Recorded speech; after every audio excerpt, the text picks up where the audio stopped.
Hello and welcome to Health Matters on Channels Television. Thanks for joining us. I am Mary Alale Yusuf. Anxiety disorders, which include panic disorders and post-traumatic stress disorders, are the most common class of mental ailments in the general population.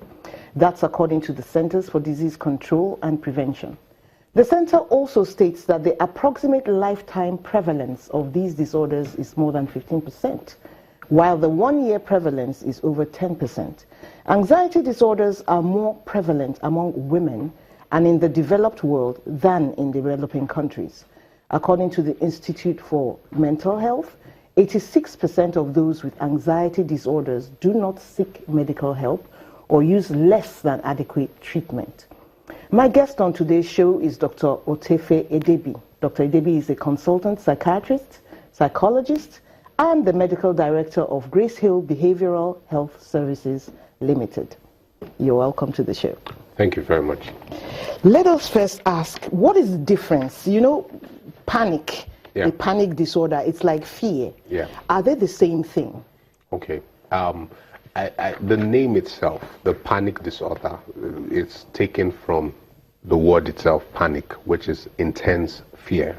So the disorder is just someone having repetitive episodes of intense fear along with some other physical symptoms.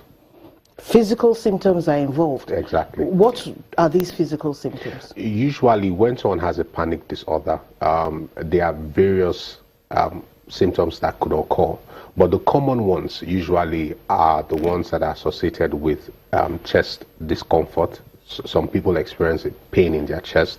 Some people experience a pounding heartbeat, which is often referred to as palpitations. That means they literally feel their heart beating. Some experience shortness of breath. All these are symptoms. So when we want to make a diagnosis, we look at least there should be 4 or more of these symptoms. Some people experience sweating, and for some they also experience dizziness. There's some form of dizziness. They feel as if they are going to faint. Okay. You know, and there's also abdominal discomfort. There's something we refer to as depersonalization and derealization.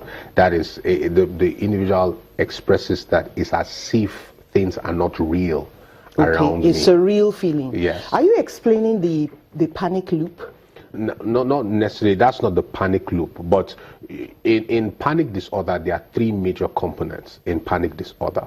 There is the physical symptoms. So there's actually something comes up. You know, there's a discomfort going on. It could be a regular discomfort. It could be sometimes it occurs in maybe someone is already ill.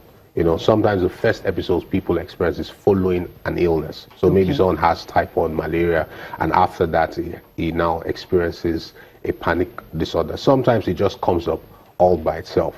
There is the physical symptoms. There are the thoughts associated with it, which is the panic part, where there's this intense fear. High anxiety. Very high anxiety, intense fear that I'm going to die. Usually, the thoughts is usually, is this death? I'm dying. You know, that's the thought that usually comes with it. But sometimes the thoughts too that come with it is I'm losing control, or I am going mad. So there's that intense fear. It's not enough to say it's a panic disorder when the thoughts, the associated thoughts, it doesn't bother around that. That is usually the thought pattern that is associated with the physical symptoms is what, you know, puts it there as a panic disorder. This symptoms will usually last for about 10 minutes and then subside. But you know, if a person is suddenly saying, you know, I have my chest, it's tight, I can't breathe, you know, I think my first reaction would be to take him to a regular doctor. Yeah. Not a psychiatrist. Of course. Well, of course, that's why, like you said in your introduction, in the general population, interestingly, panic disorders are usually not seen in psychiatric hospitals. That's when we talk about core psychiatric hospitals. Okay. You know, you don't have them come there. Rather, you have them go into the general hospital, and it's okay. There's nothing wrong with that, because these are physical symptoms. It's not as if the person is talking irrationally, and it's not as if and I want to stress this, it's not as if the person is pretending. Okay. That's very important. So it's not, even though it's in the rubric of mental illness, but it is actually a physical condition. In those days, in the earlier days, it was referred to with a lot of, it has several names, but every one of the names bordered around heart condition. It was called heart neurosis, cardiac neurosis. It was called neurocirculatory asthenia, that's weakness of the neurocirculatory system, because they believe that it was also called irritable heart. You know, because they really believe that the condition stemmed from the heart. So the heart conditions or the heart symptoms are central to this disorder. Yeah, they are central, but they are not always present. Okay. Because to make a diagnosis, there are a list of symptoms, which are some of the symptoms I have just mentioned: sweating, shortness of breath, hyperventilation.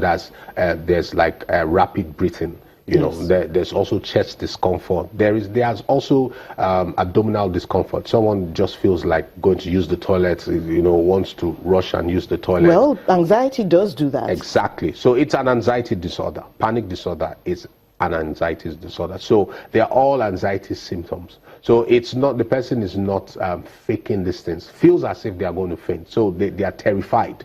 It's dizziness. They usually, I would say almost 99% of time, don't ever faint, but the intense feeling that I am passing out. Okay. So there's that fear that I am dying, you know. And so when they are rushed to the hospitals, often it takes a while for someone to be able to exclude it. Sometimes one could say it's like a diagnosis of exclusion, because they are rushed to the emergency room for something else. Yes, they are rushed to the emergency room because the patient is in obvious distress and is screaming, restless. You know, sometimes the patient is pacing. It's like I'm not feeling myself. I'm very uncomfortable. You know, I'm dying, or I'm losing it. You know, so they are rushed to the hospitals and they run all the tests.